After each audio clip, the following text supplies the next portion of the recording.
ចិត្តមើលទៅមេឃខ្ពស់ឆ្ងាយ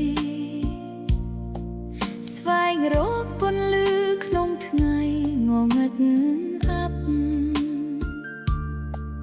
ពេលចិត្តខ្ញុំធ្លាក់ក្នុងផ្លូវវង្វេងរសាយ